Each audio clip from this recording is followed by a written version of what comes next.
Nova Bilkis Getza. Di sini saya akan membacakan fitur biografi Djoko Pinurbo. Djoko Pinurbo merupakan salah satu penyair Indonesia yang telah banyak memberikan sumbangsi bagi dunia sastra dengan karya-karya yang berlandaskan pada kepekaan dan observasi mendalam terhadap kehidupan sehari-hari. Djoko Pinurbo atau Jokpin lahir di Sukabumi pada tanggal 11 Mei 1962. Jokpin tidak hanya menggunakan bahasa yang indah, tetapi juga mengemas pesan-pesan sosial dan emosional yang kuat. Misalnya dalam puisi Aku Ingin Menjadi Rindu, Pinurbo mengeksplorasi tema kerinduan dengan cara yang sangat personal. Melalui kata-kata yang sederhana namun penuh makna, pembaca dapat merasakan kedalaman emosi yang disampaikan, seolah-olah puisi tersebut diungkapkan dengan perasaan yang sangat intim. Pinurbo juga dikenal karena kemampuannya yang menggabungkan unsur-unsur tradisional dengan modernitas dalam karyanya. Dalam puisi berjudul Kumpulan Puisi dari Taman, ia memperlihatkan kemampuannya untuk mengaitkan kehidupan sehari-hari dengan simbol-simbol yang lebih luas. Dengan mengolah bahasa yang kaya dan imajinatif, Pinurbo menciptakan jembatan antara dunia nyata dan dunia imajinasi, menjadikan pembaca tak hanya sekedar menikmati keindahan bahasa, tetapi juga merenungkan makna yang disampaikan dalam setiap bait. Dalam karya-karyanya, Djoko Pinurbo mengeksplorasikan berbagai tema, termasuk kesederhanaan dan kekuatan dalam kehidupan sehari-hari. Puisi seperti Surat dari Desa menunjukkan kemampuannya untuk menangkap esensi kehidupan pedesaan dengan sentuhan yang sangat manusiawi. Melalui gaya penulisan yang lugas dan penuh warna, Pinurbo membawa pembaca ke dalam pengalaman yang mungkin tidak mereka alami secara langsung, namun dapat mereka rasakan secara emosional. Pinurbo juga memiliki keahlian dalam meramu unsur humor dalam puisinya. Dalam puisi Dialog dengan Gembala, ia menggabungkan elemen humor dengan refleksi filosofis, menciptakan sebuah karya yang tidak hanya menghibur tetapi juga memicu pemikiran. Kemampuan Pinurbo untuk mengolah humor dalam konteks yang lebih dalam menunjukkan betapa cerdiknya ia mengolah bahasa dan menyampaikan pesan dengan cara yang segar dan menarik. Secara keseluruhan, Djoko Pinurbo tidak hanya menambah khazanah sastra Indonesia, tetapi juga mengundang pembaca untuk merenung dan merasakan keindahan serta pengalaman manusia melalui lensanya yang unik. Setiap kumpulan puisi yang lahir dari tangan Djoko Pinurbo adalah manifesti dari perjuangan melawan keraguan dan ketidakpastian. Ia menghadapi tantangan untuk memadukan idealisme dengan realitas dan memelihara semangat kreatif di tengah pergulatan sehari-hari yang sering kali kita rasakan yang terasa menyesakan. Momen-momen sulit ketika inspirasi seolah menjauh dari tekanan kehidupan sehari-hari menghimpit adalah ujian yang menguji ketahanan dan dedikasinya terhadap seni sastra. Dalam keheningan malam, di ruang kecil yang diterangi cahaya lampu temaram, ia menemukan kekuatan untuk terus menulis, membiarkan kata-katanya menjadi pelipur lara dari sumber keberanian. Dengan setiap karya yang ditorehkannya, Djoko Pinurbo menunjukkan kepada dunia bahwa perjalanan seorang sastrawan adalah perjalanan yang penuh dengan pertaruhan dan pengorbanan. Ia tak hanya memperjuangkan kata-kata, tetapi juga memperjuangkan keaslian dirinya di tengah perubahan zaman yang terus bergulir. Dalam setiap garis puisi dan setiap lirik yang dibacanya, tersimpan kisah tentang tekad dan keberanian yang tak pernah padam, menjadikannya bukan hanya seorang penyair, tetapi juga simbol dari perlawanan melawan batasan dan ketidakpastian dalam dunia sastra. Perkenalkan, nama saya Fajarini Nurfadilah. Di sini saya akan menceritakan future biografi dari tokoh Aji Prosidi. Aji Prosidi, sastrawan serba bisa. Aji Prosidi, seorang sastrawan, penulis, budayawan, dosen, dan redaktor yang sangat berpengaruh dalam dunia kesusastraan Indonesia. Dilahirkan pada tanggal 31 Januari 1938 di Jatiwangi, Majalengka, Jawa Barat. Kehidupannya yang sederhana dan penuh tantangan sejak awal telah menjadi inspirasi bagi banyak orang. Beliau lahir dalam keluarga yang sederhana. Ketika usianya 2 tahun, kedua orang tuanya berpisah, sehingga ia diasuh oleh nenek dari pihak ibu dan kemudian oleh paman dari pihak bapak yang bermukim di Jakarta. Kondisi kehidupannya memicu Ajib untuk terus berjuang dan meningkatkan taraf hidupnya melalui pendidikan dan karya sastra. Ajib mengawali pendidikan dasarnya di Sekolah Rakyat Jatiwangi, lalu melanjutkan ke Sekolah Menengah Pertama Negeri 8, Jakarta, dan akhirnya ia menempuh pendidikan SMA di Jakarta. Meskipun tidak menyelesaikan pendidikan SMA secara normal, Ajib tetap aktif dalam dunia penulisan dan penerbitan sejak usianya 12 tahun, ketika ia masih duduk di bangku kelas 6 sekolah rakyat. Ajib Rosidi memulai karir sastranya dengan menulis cerita pendek dan puisi. Pada usia 12 tahun, tulisan Ajib telah dimuat dalam Ruang Anak-anak Harian Indonesia Raya. Ketika SMP, ia sudah menekuni dunia penulisan dan penerbitan.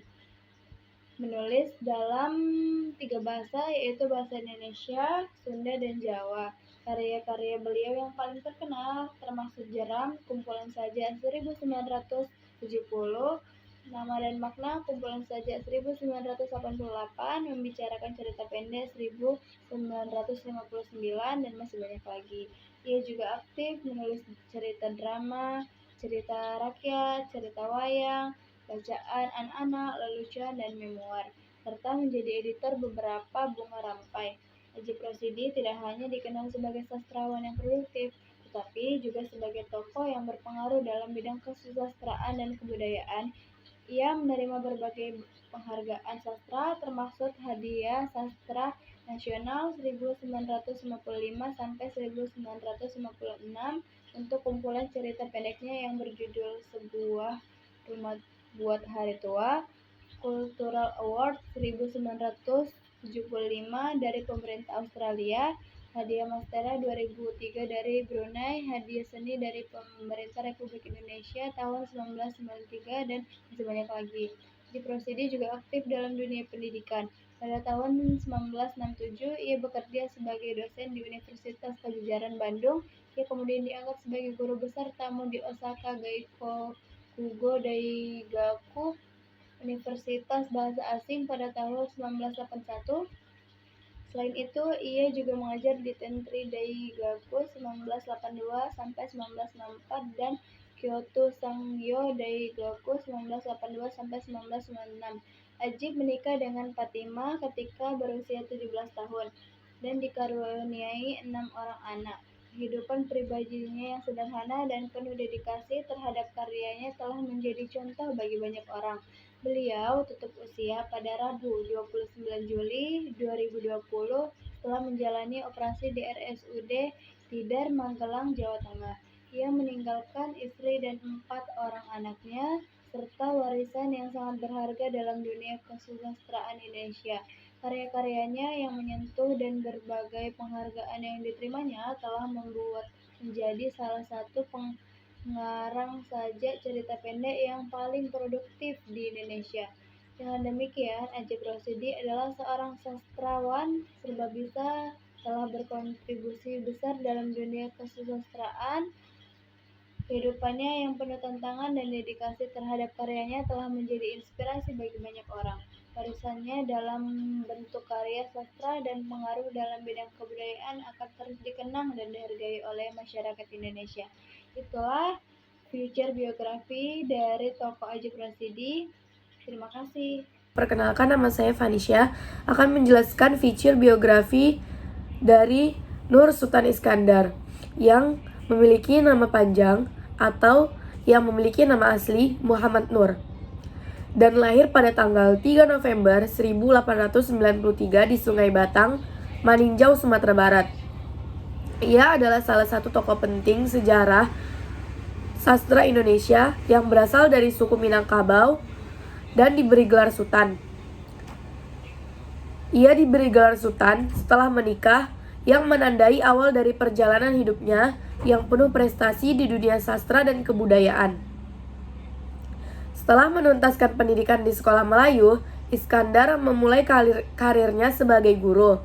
Namun, ketertarikan mendalamnya pada bahasa dan sastra mendorongnya untuk belajar secara otodidak dalam bahasa Melayu dan Belanda. Pengetahuan yang diperolehnya Secara mandiri ini nantinya memainkan peran penting dalam karir menulis dan terjemahannya. Karir Iskandar di Balai Pustaka dimulai sebagai korektor. Namun, berkat dedikasi dan keterampilannya, ia berhasil menaikkan jabatan menjadi redaktur dan pada akhirnya ia menjadi redaktur kepala.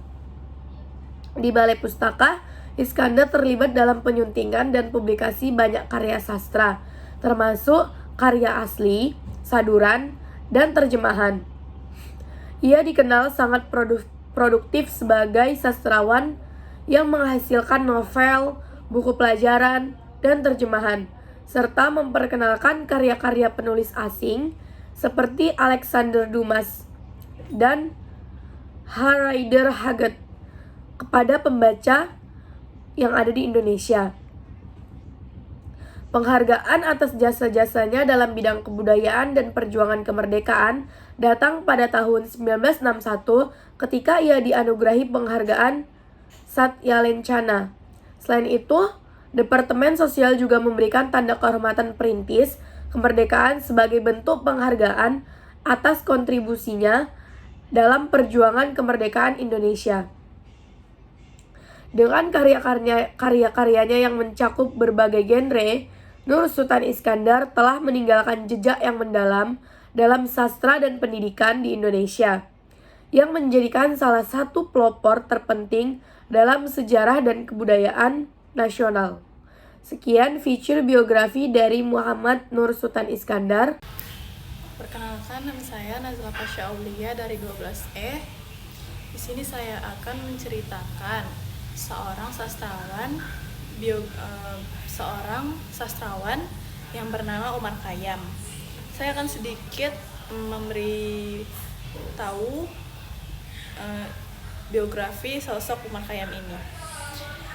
Umar Khayyam lahir pada tanggal 30 April 1932 di Ngawi, Jawa Timur. Beliau melanjutkan pendidikannya di Universitas Gadjah Mada atau bisa disebut dengan UGM, mengambil jurusan sastra atau pedagogi yang berhubungan dengan sastra. Nah, di sini saya akan menjelaskan fitur seorang Umar Khayyam ini. Umar Khayyam, hal unik yang dimiliki oleh beliau ialah karya-karya sastra yang berakar pada tradisi Jawa. Beliau sangat menyukai atau sering menyambungkan tradisi Jawa yang tradisional dan tradisi Jawa yang modern. Jadi beliau suka menggabungkan antara Jawa dan hal-hal yang modern.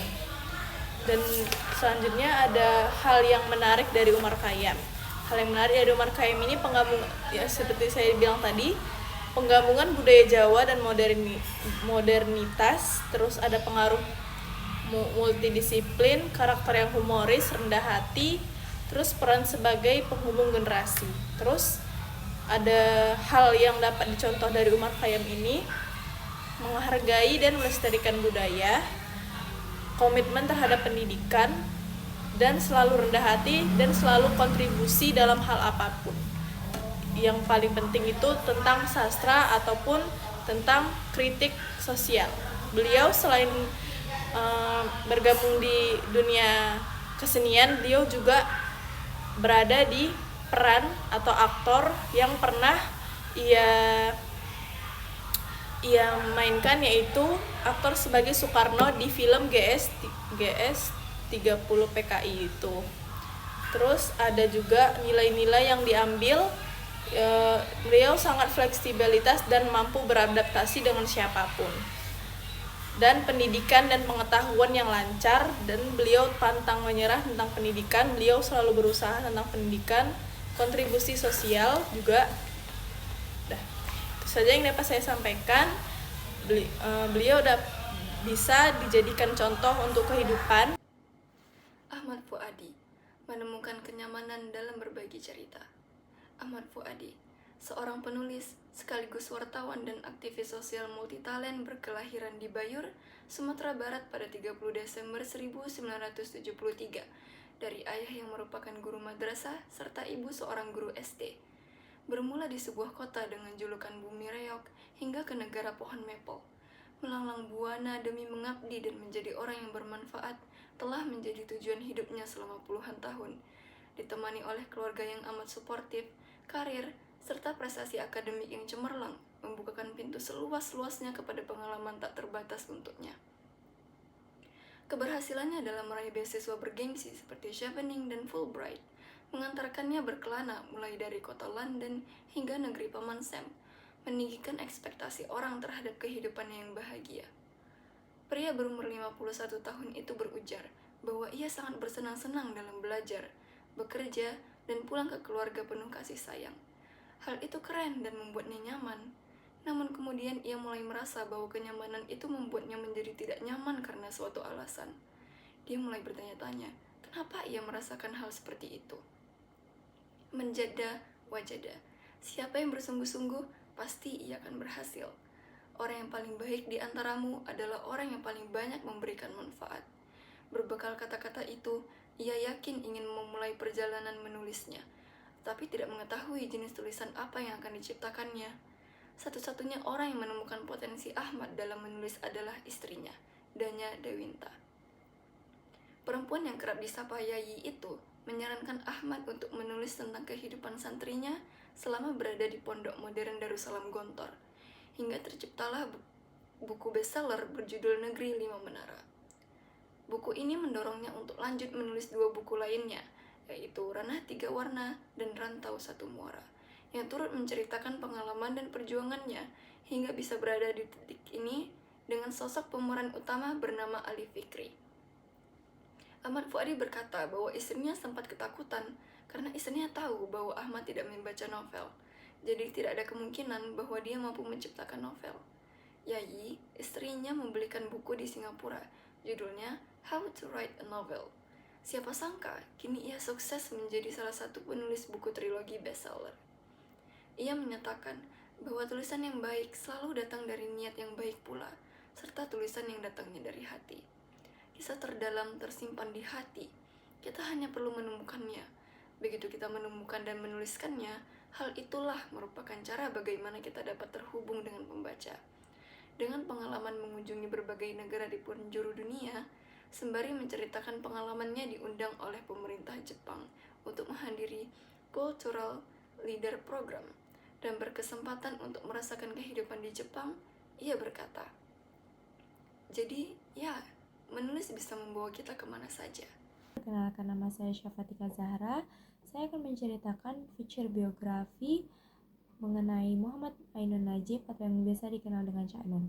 Cak Nun, sastrawan pemikiran inspiratif berpengaruh di Indonesia. Di sebuah desa di Jombang, Jawa Timur, lahir seorang anak dengan nama Muhammad Ainun Najib pada 27 Agustus 1953. Anak ini kelak dikenal sebagai Cak Nun, seorang sosok yang akan mengukir jejak mendalam di dunia sastra, musik, dan pemikiran sosial Indonesia. Dengan latar belakang keluarga yang kental dengan nilai-nilai Islam dan budaya Jawa, Cak Nun tumbuh dalam lingkungan yang membentuk pandangan hidup dan karyanya. Pendidikan formal Cak Nun dimulai di sekolah-sekolah lokal sebelum akhirnya melanjutkan studi di Universitas Airlangga Surabaya. Disinilah ia meresapi ilmu sosial, memperluas wawasannya tentang masyarakat. Pendidikan ini tidak hanya memberikan pengetahuan akademis, tetapi juga memicu ketertarikan mendalamnya mengenai isu-isu sosial dan kultural. Setelah menyelesaikan studinya, Cak Nun memulai karir menulisnya. Dia bukan hanya seorang penulis, dia adalah seorang pengawat yang tajam dari kondisi sosial politik. Karyanya tidak sekedar berisi informasi, melainkan merupakan refleksi mendalam dari pemikirannya. Dalam esai dan puisi-puisinya, Cak Nun menyampaikan kritik yang tajam dan menawarkan pandangan baru tentang masyarakat Indonesia, seringkali dengan bahasa yang sederhana namun penuh makna. Pada awal 1990-an, Cak Nun mengembangkan bakatnya dalam musik dengan mendirikan grup yang bernama Kiai Kanjeng. Kelompok ini menggabungkan musik tradisional Jawa dengan unsur-unsur modern, menciptakan suara yang inovatif dan resonan. Mulai Kiai Kanjeng, Cak Nun berhasil menghidupkan kembali nilai-nilai budaya Jawa dengan sentuhan kontemporer, menjadikannya relevan bagi generasi muda dan enak didengar. Musik Kiai Kanjeng bukan hanya tentang hiburan, ia adalah media untuk menyampaikan pesan-pesan spiritual dan sosial. Setiap pertunjukan Kiai Kanjeng merupakan sebuah perjalanan emosional yang membawa pendengar menyelami kedalaman pemikiran Cak Nun tentang kehidupan, masyarakat, dan spiritualitas. Cak Nun juga dikenal sebagai seorang aktivis yang berdedikasi. Ia terlibat dalam berbagai program pendidikan dan inisiatif sosial yang bertujuan untuk memberdayakan masyarakat dan meningkatkan kualitas hidup. Pandangannya tentang pentingnya pendidikan dan reformasi sosial mencerminkan komitmennya terhadap perubahan positif dan keadilan. Di luar sorotan publik, Cak Nun adalah seorang suami dan ayah berdedikasi. Bersama istrinya dan anak-anaknya, ia menjalani kehidupan yang sederhana dan penuh makna. Keluarganya seringkali menjadi sumber inspirasi dan kekuatan dalam karya dan aktivitasnya. Selama perjalanan karirnya, Cak Nun telah menerima berbagai penghargaan yang mengakui kontribusinya di bidang sastra dan budaya. Penghargaan ini tidak hanya mengakui dedikasinya, tetapi juga berdampak dan telah ia buat dalam masyarakat. Cak Nun meninggalkan warisan yang tak ternilai. Ia bukan hanya seorang intelektual dan seniman, tetapi juga seorang penggerak perubahan sosial yang terus mempengaruhi generasi yang mendatang. Melalui tulisan, musik, dan aktivitas sosialnya, Cak Nun telah menciptakan sebuah jejak yang akan terus dikenang dan dipelajari. Di setiap langkahnya, Cak Nun menunjukkan bagaimana seni dan pemikiran dapat berfungsi sebagai alat untuk refleksi dan perubahan. Karya-karyanya tidak hanya menggugah pemikiran, tetapi juga menginspirasi tindakan, menjadikannya salah satu tokoh paling berpengaruh dalam budaya dan sosial di Indonesia.